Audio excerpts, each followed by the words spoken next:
Hello friends, कैसे हैं आप सब। आज हम 17 फरवरी 2021 का करंट अफेयर्स कवर करेंगे। उससे पहले मैं आपको एक जानकारी देना चाहता हूं कि UP triple S C PET का सिलेबस आ गया है, जिसमें 50 नंबर का सामान्य अध्ययन अर्थात जीएस पूछा जाएगा, जिसमें 10 नंबर का स्टैटिक जीएस उन्होंने दिया है और 10 नंबर का दिया है आपका करंट अफेयर्स। तो 20 नंबर का ये मोस्ट पोर्शन है और इसके अलावा 30 नंबर में पूछा जाएगा आपका जो पारंपरिक विषय हैं, जैसे कि geography, history, polity, economics, science. तो इनसे पूछा जाएगा 30 नंबर का। और जो 20 नंबर का पोर्शन है स्टैटिक जीएस और करंट अफेयर्स का, वो तो हम आपको कवर कराएंगे ही। और जो 30 नंबर का पोर्शन है, जैसे कि ज्योग्राफी है, तो ज्योग्राफी में भी आप सब्जेक्ट वाइज तो पढ़ ही लेंगे कहीं ना कहीं से, बुक से या फिर अपने नोट से। हम भी उसमें काफ़ी कुछ कवर कराएंगे, जैसे कि ज्योग्राफी में करंट अफेयर्स से जोड़कर भी पूछेगा। करंट अफेयर्स एक पोर्शन तो आपका 10 नंबर का अलग से हो गया। और करंट अफेयर्स में जो चर्चित स्थान विशेष या फिर आंकड़े रहे हैं, इकोनॉमिक्स में ही आंकड़े ले लें आप, खाद्यान्न के या स्कीम्स जो चर्चित रही हैं, या फिर जो समितियां, जो संगठन रहे हैं। और ज्योग्राफी में जैसे कि पर्वत श्रृंखला, वन्यजीव अभ्यारण्य या फिर राष्ट्रीय उद्यान या बांध परियोजनाएं जो करंट में चर्चित में रही हैं, उनको भी वो वहाँ से पूछ सकता है। तो करंट अफेयर्स के 10 प्रश्न अलग हैं आपके, और जो ऐसे प्रश्न जो चर्चा में रहे हैं और उनको जोड़कर पूछ सकता है सामान्य अध्ययन से, तो ऐसे 10 प्रश्न और, यानी कि आपके 30 से 35 प्रश्न कवर कराने की हमारी कोशिश रहेगी कि हम कवर कराएं आपके। और इसके अलावा आप अपनी नोट्स बुक पढ़ें, अपने जो बुक्स हैं सामान्य अध्ययन की वो पढ़ें, तो आपका जीएस वाला ओवरऑल पोर्शन जो है मैक्सिमम कवर हो जाएगा और आप एक बेहतर स्कोर कर पाएंगे। आपको केवल और केवल ये डेली वाला पेज फॉलो करना है और वीडियो को अंत तक देखना है। और महीने में अगर आप डेली का एक पेज पढ़ते हैं और महीने में 30 पेज पढ़ते हैं, तो आपके करंट अफेयर्स और स्टैटिक जीएस वाला पोर्शन यहाँ से मैक्सिमम कवर हो जाएगा। इसके अलावा आपको किसी भी अन्य स्रोत को पढ़ने की आवश्यकता नहीं पड़ेगी। जो समय बचेगा उसमें आप हिंदी पढ़िए, रीजनिंग पढ़िए, मैथ पढ़िए, और इंग्लिश के 5 प्रश्न पूछे जा रहे हैं वो पढ़िए। तो समय जो बच रहा है उसको अन्य जगह यूजफुल वर्क में लाइए। और ये करंट अफेयर्स वाला और स्टैटिक जीएस वाले पोर्शन को लेकर चिंतित ना होइए, ये यहाँ से हो जाएगा। मैं शुरू करता हूँ 17 फरवरी 2021 का करंट अफेयर्स। पहला पॉइंट है अभ्युदय योजना। देखिए, अब UP triple S C exams कराएगा पीईटी का, तो यहाँ पे अभ्युदय योजना है, महत्वपूर्ण है, पूछी जा सकती है। अभ्युदय योजना शुरू की है उत्तर प्रदेश सरकार द्वारा। इसका जो शुभारंभ किया है उत्तर प्रदेश के मुख्यमंत्री योगी आदित्यनाथ जी ने 15 फरवरी 2021 को इसका शुभारंभ किया, जबकि यह शुरू हुई नेक्स्ट डे यानी कि 16 फरवरी से इसकी शुरुआत हो गई थी। इस योजना का पर्पज है कि यह आईएएस, पीसीएस, जेई, नीट जैसी प्रतियोगी परीक्षाओं के लिए मुफ्त में कोचिंग सेंटर प्रदान करेगी और छात्रों को ऑनलाइन ऑफलाइन अध्ययन सामग्री भी प्रदान की जाएगी। प्रश्न कैसे बनेगा इसमें? प्रश्न अगर हम हाई लेवल पे देखें तो हाई लेवल पे करने का कि अभ्युदय योजना हाल ही में शुरू की गई और यह चर्चा में रही है, निम्न कथनों पर विचार कीजिए। पहला कथन दे देगा कि अभ्युदय योजना की शुरुआत 15 फरवरी को उत्तर प्रदेश के मुख्यमंत्री योगी आदित्यनाथ जी द्वारा की गई है। दूसरा कथन दे देगा कि इस योजना का उद्देश्य प्रतियोगी परीक्षाएं लाइक आईएएस, पीसीएस जैसी परीक्षाओं के लिए मुफ्त कोचिंग उपलब्ध कराना तथा ऑनलाइन ऑफलाइन पाठ्यक्रम छात्रों को प्रदान करना है। तो दोनों ही ऑप्शन सही हैं। इसकी शुरुआत जो है 15 फरवरी को यूपी के मुख्यमंत्री योगी आदित्यनाथ जी द्वारा की गई है और इसका पर्पज है आईएएस, पीसीएस जैसी कोचिंग उपलब्ध कराना जो गरीब तबके के छात्र हैं उनको। नेक्स्ट है माँ योजना। माँ योजना की शुरुआत हुई है दोस्तों पश्चिम बंगाल में। पश्चिम बंगाल में शुरुआत हुई है माँ योजना की। इस योजना के तहत गरीबों को 5 रुपये में भोजन उपलब्ध कराया जाएगा। गरीब तबके के जो लोग हैं, जो बिलो पॉवर्टी लाइन से नीचे आते हैं, और उनको जो है माँ योजना शुरू की गई है उनके लिए पश्चिम बंगाल सरकार द्वारा। इसमें जो है गरीबों को 5 रुपये में भोजन उपलब्ध कराया जाएगा। नेक्स्ट पॉइंट है कैफोन। कैफोन मतलब Kerala fibre optic network.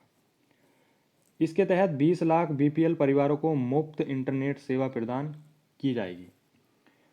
Kerala में जो है डिजिटल क्रांति चल रही है एक प्रकार से, वहाँ पे बहुत ज़्यादा ध्यान दिया जा रहा है वहाँ की गवर्नमेंट द्वारा, डिजिटल इंटरनेट हो या फिर किसी भी फील्ड में।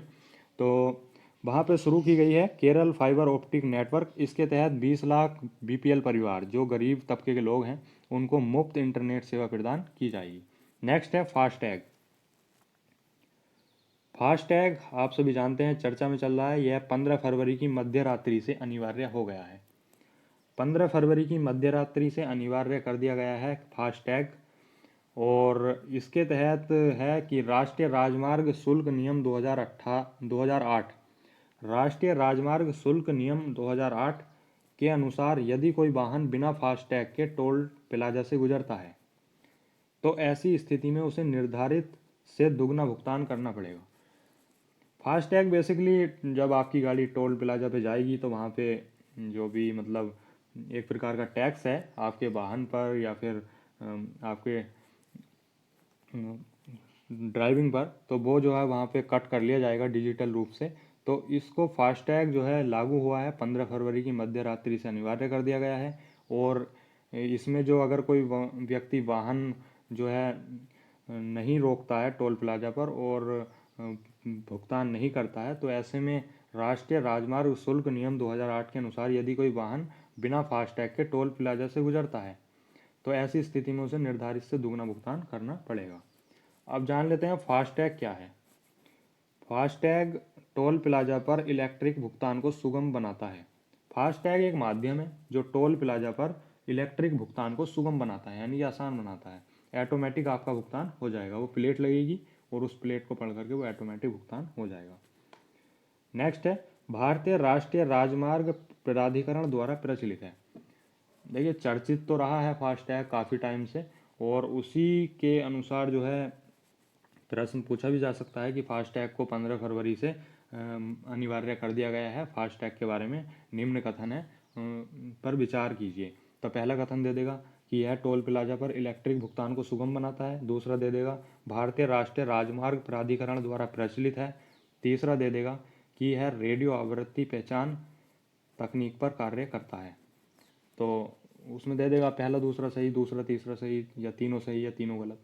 तो इसमें लग जाएगा तीनों सही। फास्टैग टोल प्लाजा पर इलेक्ट्रिक भुगतान को सुगम बनाता है तथा इसको प्रचलित करता है भारतीय राष्ट्रीय राजमार्ग प्राधिकरण, और यह रेडियो आवृत्ति पहचान RFID तकनीक पर कार्य करता है। नेक्स्ट है दोस्तों भाषण चार द्वीप। भाषण चार द्वीप बंगाल की खाड़ी में स्थित है और यह चर्चा में रहा है इसलिए कि भाषण चार द्वीप जो बंगाल की खाड़ी में स्थित है वहाँ पर बांग्लादेश सरकार द्वारा म्यांमार के रोहिंग्या शरणार्थियों को इस द्वीप पर भेज दिया गया है। आप सभी जानते हैं रोहिंग्या शरणार्थी काफ़ी ज़्यादा चर्चा में रहे हैं लास्ट कुछ टाइम से, और इसीलिए चर्चित रहे हैं और विवाद का मुद्दा है ये।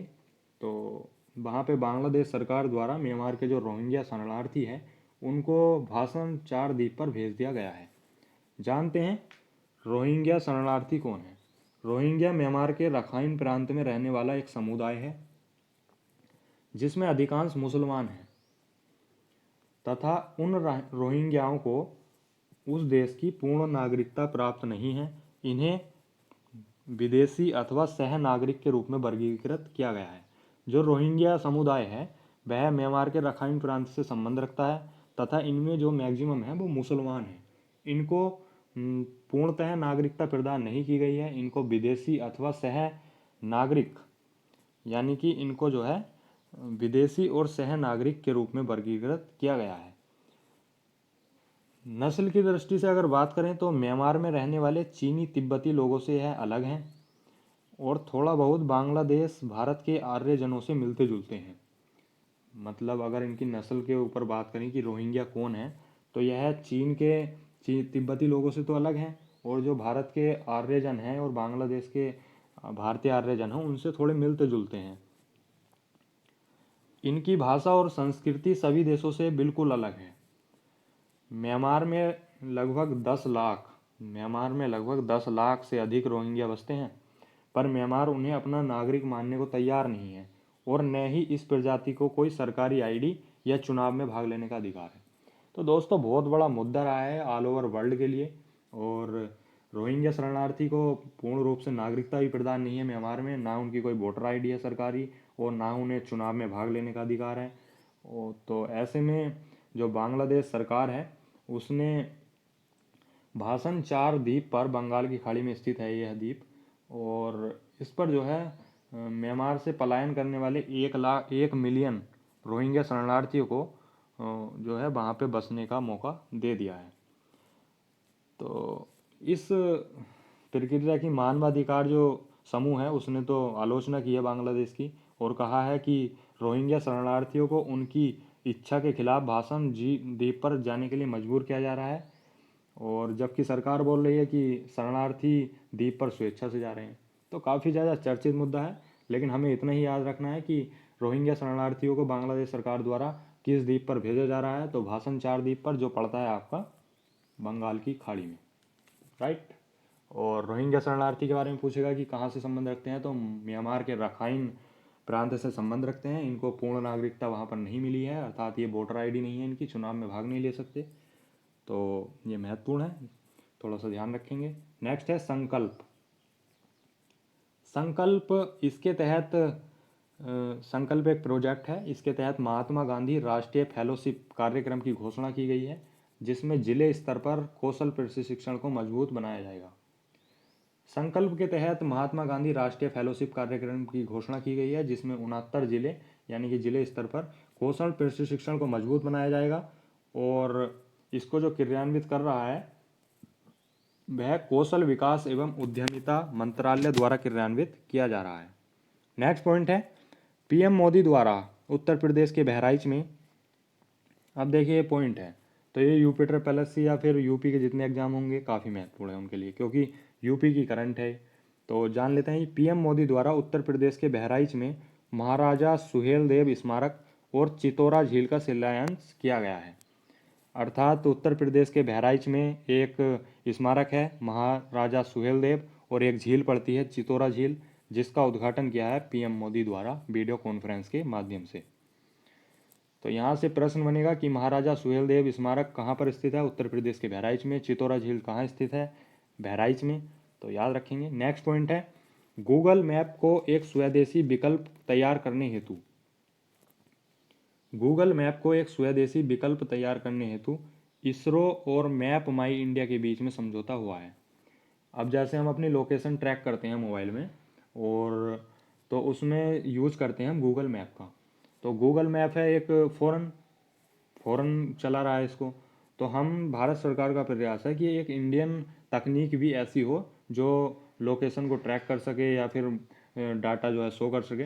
तो गूगल मैप का एक विकल्प तैयार करने के लिए स्वदेशी रूप से इसरो और मैप माई इंडिया ने समझौता किया है। इससे पहले भी एक भूवन नाम का पोर्टल आया था जो राष्ट्रीय भू पोर्टल है, इसे इसरो ने डेवलप किया था। एक नाविक प्रणाली आई थी चर्चा में, जो क्षेत्रीय नेविगेशन उपग्रह प्रणाली है नाविक। तो पूछ सकता है कि गूगल मैप का स्वदेशी विकल्प तैयार करने हेतु किन दो संगठनों या किन दो कंपनियों के बीच समझौता हुआ है, तो इसरो और मैप माई इंडिया के बीच में समझौता हुआ है। और इसरो की स्थापना हुई थी 1969 में, इसका हेडक्वार्टर है बेंगलोर में।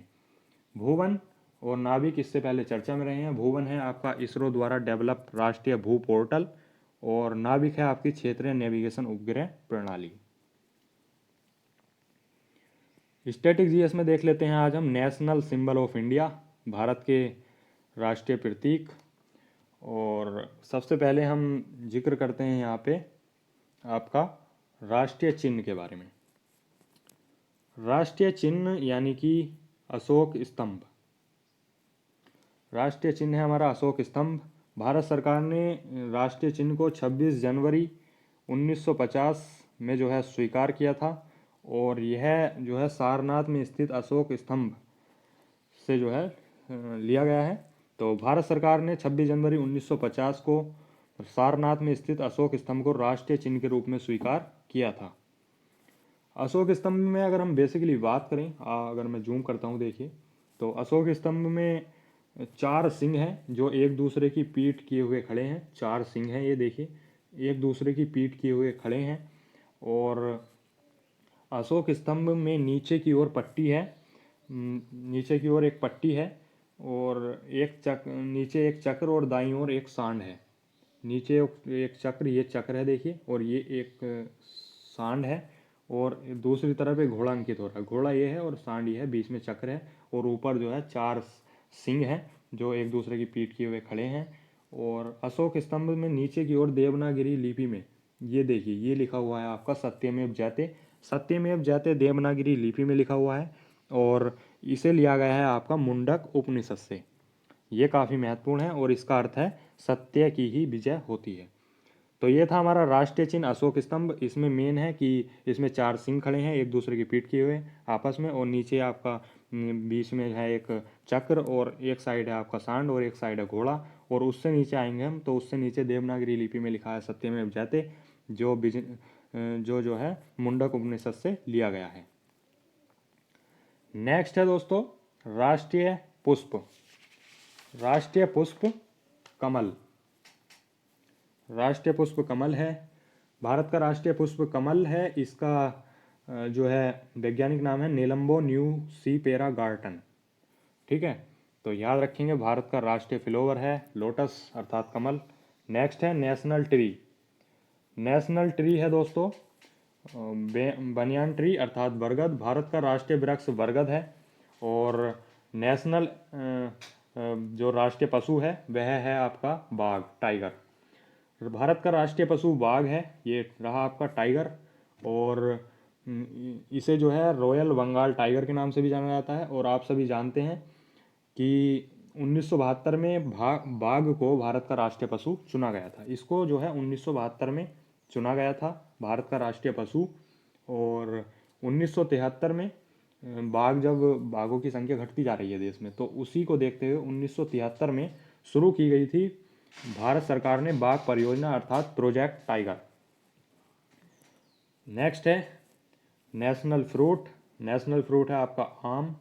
भारत का राष्ट्रीय फल है आपका आम। और भारत का राष्ट्रीय पक्षी है आपका पीकॉक अर्थात मोर। और राष्ट्रीय नदी है आपकी गंगा। अब जान लेते हैं भारत की राष्ट्रीय नदी है गंगा। गंगा निकलती है आपकी गंगोत्री हिमनद से। गंगोत्री हिमनद के गोमुख ग्लेशियर से निकलती है गंगा। और इसकी लंबाई है लगभग 2500 किलोमीटर। 2500 किलोमीटर इसकी लंबाई है। और इसकी सहायक नदियों की बात करें तो यमुना है, सोन है, टोंस है, गोमती है, घाघरा है, गंडक है, कोसी है, महानंदा है। तो ये इसकी सहायक नदियां हैं। और गंगा नदी की मैं बात करूं तो यह उत्तराखंड से निकलती है, फिर उत्तर प्रदेश जाती है, फिर बिहार, झारखंड, पश्चिम बंगाल। और इस प्रकार यह भारतीय प्रदेशों से गुजरते हुए यह बांग्लादेश में प्रवेश कर जाती है। और बांग्लादेश में प्रवेश करते हुए अंत में बंगाल की खाड़ी में गिर जाती है। तो ये राष्ट्रीय नदी है आपकी गंगा, जो निकलती है उत्तराखंड से और गिरती है आपकी बंगाल की खाड़ी में। ठीक, नेक्स्ट है राष्ट्रीय खेल हॉकी। राष्ट्रीय खेल हॉकी। इसमें हॉकी में 11-11 प्लेयर रहते हैं, जिसमें जो राष्ट्रीय खेल हॉकी है यह हॉकी के जादूगर के नाम से जाने जाते हैं। एक खिलाड़ी हैं मेजर ध्यानचंद, जिन्हें हॉकी का जादूगर के नाम से जाना जाता है। इनकी स्मृति में ही 29 अगस्त को मनाया जाता है राष्ट्रीय खेल दिवस। राष्ट्रीय खेल दिवस मनाया जाता है 29 अगस्त को मेजर ध्यानचंद की स्मृति में। नेक्स्ट है नेशनल मोनूमेंट अर्थात राष्ट्रीय स्मारक है आपका भारत का India Gate. India Gate Bharat का राष्ट्रीय स्मारक है। यह देश का सबसे बड़ा युद्ध स्मारकों में शामिल है। और इंडिया गेट देश की राजधानी दिल्ली में स्थित है। इंडिया गेट भारत का राष्ट्रीय स्मारक है और यह स्थित है दिल्ली में। और इसको जो बनकर तैयार हुआ था यह 1931 में बनकर तैयार हुआ था। और क्या बोलते हैं, इसको डिजाइन किया था सर एडविन लुटियंस ने। सर एडविन लुटियंस ने इसको तैयार किया था इंडिया गेट को। यह है आपका राष्ट्रीय स्मारक। नेक्स्ट है नेशनल कैलेंडर। नेशनल कैलेंडर है आपका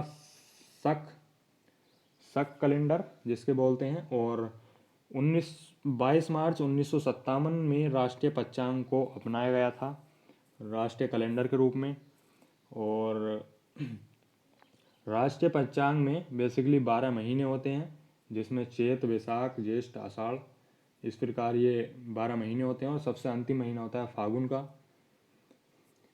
और इस जो शक संवत है उसकी शुरुआत हुई थी 78 ईस्वी में। 78 ईस्वी में शुरुआत हुई थी शक इस शक संवत की, जिसे कुषाण वंशीय शासक कनिष्क ने प्रारंभ किया था। कनिष्क ने प्रारंभ किया था शक संवत का 78 ईस्वी में, और जिसे जो कुषाण वंश के शासक थे, और इसमें राष्ट्रीय पंचांग में जो है 12 महीने होते हैं। चैत सबसे पहला महीना और फागुन सबसे अंतिम। और यह जो है राष्ट्रीय पंचांग शक संवत पर आधारित है। तो नेशनल कैलेंडर राष्ट्रीय पंचांग है जो शक संवत पर आधारित है। नेक्स्ट है दोस्तों नेशनल फ्लैग। नेशनल फ्लैग अर्थात तिरंगा। जान लेते हैं तिरंगा के बारे में। तो राष्ट्रीय ध्वज तिरंगा। राष्ट्रीय ध्वज तिरंगा जो है 22 जुलाई 1947 में राष्ट्रीय ध्वज को तिरंगे के रूप में अपनाया गया था। संविधान सभा के द्वारा 22 जुलाई 1947 को इसे अपनाया गया था। और इस तिरंगे झंडे में 3 आड़ी पट्टियां हैं। ये देखिए 1 2 3 3 आड़ी पट्टियां हैं, जिसमें लंबाई चौड़ाई है, इनकी लंबाई है 3 और चौड़ाई है इसकी 3। लंबाई है 3 और चौड़ाई है इसकी 2, अर्थात 3:2 में लंबाई और चौड़ाई का अनुपात है भारतीय राष्ट्रीय ध्वज का। इसमें नीले रंग की 24 तिल्लियाँ हैं। ये देखिए अशोक चक्र है बीच में, इसमें 24 तिल्लियाँ हैं नीले रंग की, जो 24 घंटे का प्रतीक है। और इस चक्र को लिया गया है सारनाथ स्थित अशोक स्तंभ से। और इस ध्वज में सबसे ऊपर है केसरिया रंग, जो साहस और बलिदान का प्रतीक है। नीचे वाइट है, वाइट सफ़ेद, अर्थात यह है सत्य और शांति का प्रतीक। नीचे है हरा, हरा कलर है उर्वरता, विश्वास और शौर्य का प्रतीक। तो राष्ट्रीय ध्वज है हमारा तिरंगा, याद रखेंगे। और अब जान लेते हैं नेशनल करेंसी। नेशनल करेंसी है आपकी इंडियन रुपए जिसे बोलते हैं। और ये देखिए नेशनल करेंसी यानी कि भारतीय राष्ट्रीय मुद्रा का प्रतीक है रुपए। और इसे जो है 15 जुलाई 2010 को नया प्रतीक आर देवनागरी लिपि में लिखा हुआ है।